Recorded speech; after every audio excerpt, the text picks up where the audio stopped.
Hi everyone, want to welcome you to Point Serve. This is a podcast that hopefully will help you explore your leadership ability and develop the things that God has placed down deep inside of you for that. Point Serve is another podcast to be able to invest in you. My name is Vondi Cook. I am the lead pastor at Crosspoint Church in Beckley, West Virginia, and I earned a PhD in servant leadership and want to be able to share some things that I've learned in that process to help you be a better leader today. This is our first and inaugural episode, and we just want to thank you for being a part of that. But in order to help us walk along with you, if you're new to this, and most people will be because this is brand new, we ask that you would subscribe on YouTube to Crosspoint Church. Just go there and subscribe to this, and you will get Point Serve the third Thursday of each month going forward. You can also go to Facebook and like us at Beckley Crosspoint. You can find us right there, and also on Instagram, go there and follow us on that one as well. That way, anything that we share additionally beyond the podcast, you're going to be one of the first ones to be able to pick up on that and see what we have. What we're going to talk about today are the 10 characteristics of servant leadership, and where they fit into our lives and possibly into the leadership and in the leadership positions where you are. Whether you are a mom leading your home or you're a stay-at-home dad leading at home, whether you are in education, whether you are in business, regardless of where you find yourself, even in church life, you have the opportunity to lead and influence others. And when it comes to leadership, we go back and look 2,000 years ago at what Jesus said to his disciples when the disciples were struggling with leadership issues. And the issues that they were struggling with were the typical leadership things that we find even in our culture today as to what it looks like to be a leader and the concepts that are there. Well, Jesus looked at his disciples and he said, if you want to be the greatest, then be servant of all. And what does that look like? What does it look like to be a servant to people around you? What does it look like to reach out and love them? Greenleaf, back in 1977, sat down and began to process what that looked like. You need to understand the culture back then. We'd come out of the turbulent 60s where they didn't trust anybody over 60. And then Watergate had just occurred. And we were in a state of societal and cultural change. And Greenleaf began to look and see what type of leadership was needed then as our culture changed then and as it continues to change.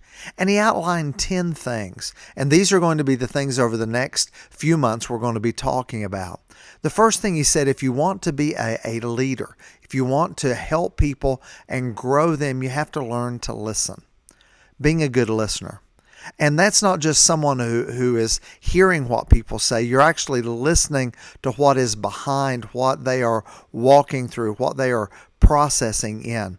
And you're getting that information out there to them. And you're being able to share with them that you hear what they mean, not just what they're saying with their words. And so Greenleaf said listening is key with that. He also added a second part, which I believe builds upon the listening process. And he said, you have to be a person who knows how to empathize. Now, it's really easy to have sympathy when we see someone going through a difficult moment or a difficult time. But empathy takes it a step further to where you walk through that moment with them. And all of us have been in places where key leaders have come along inside of our lives and walked with us when moments were good. They've also walked with us when moments are bad. And it's in those empathetic moments that leadership really shines through, when you can say to another person, even in a challenging conversation, that you really understand what they're feeling, what they're going through, what they're dealing with. And so when it comes to servant leadership, listening, then empathy. And empathy and listening also lead to the third one, which is healing, helping people heal. Sometimes we carry baggage with us of hurts and difficult struggles that we have all gone through. And a servant leader tries to help heal those wounds so that they don't keep coming open over and over again. That we can heal those things and we can not at every time get over it, but that we can learn to live with it and move forward and not get trapped in those moments. Because if we listen and we're empathetic and we're aware to what's going on with that, the healing that takes place, then awareness moves us the next step. It moves us to the next step to where we can understand what's going on and how best to grow people in their leadership roles. Because the difference between other types of leadership and a servant leader is we attempt to grow those around us first before we grow our leadership. And a lot of times that takes some persuasion. That takes some persuasion, which is the next key characteristic of servant leadership, to persuade, to help someone see and understand what they need to do in order to move forward. A lot of times when we go through difficult moments in our lives, we can't really see the next step and what we need to do. And persuasion helps us to be able to look at that. And then the next step in servant leadership is conceptualizing it, seeing it. Even before it happens, being able to put it together. I've had friends throughout my life who were builders and they were designers. And they could see something long before it was ever constructed. Yet that conceptualization of how our leadership can impact and change those around us, being aware of where they are, persuading them to move forward with us, helping them heal, being empathetic, listening, all of those pieces fit into the servant leadership model. But it doesn't stop there. It takes us into foresight. When you can conceptualize something, then you are able to see again what it will look like. But foresight helps you begin to process everything out, to build it, to put it together, to make it happen. And then with anything else, you've got to be a good steward of the resources that you have. Nobody has unlimited funds except Congress, and we know what they do with a lot of the things that they have. But each and every one of us have limited funds, and we have to be good stewards. We have to be good stewards of the resources, not just financial, but the resources of the people around us, those that we get the opportunity to travel and walk through life with, to steward them to where they see all of the richness that's down deep inside of them that I believe God placed inside of them to be utilized to share His love with the world. Also, to help them grow. Growth of people is next on the stewardship model here with servant leadership. To be able to grow people as they are stewards of themselves, to help them see what God created them to be at that moment, and then to build community.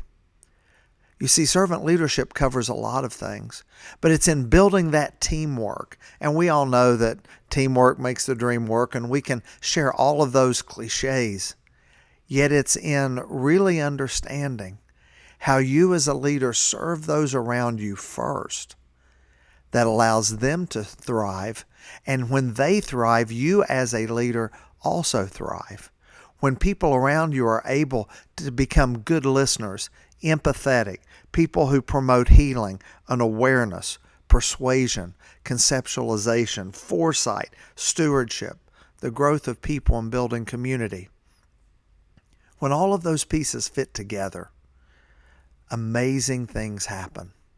So as we, over the next few months, will break each one of these down, I hope that you'll be able to tune in and you'll be able to grow your leadership and your organization and the places where you serve, and understand that servant leadership fits our culture, our society, and where we're going. I believe this is the one that will help change the 21st century just like it helped to change the first century. Thanks for hanging out here with us at Point Serve. I hope that you will reach out to us, that you will go to our website at BeckleyCrossPoint.org to see the things that are happening there. You'll subscribe at Crosspoint Church on YouTube. You'll like us on Facebook and follow us on Instagram at Beckley Crosspoint Church. Look forward to seeing you soon. Have a great day.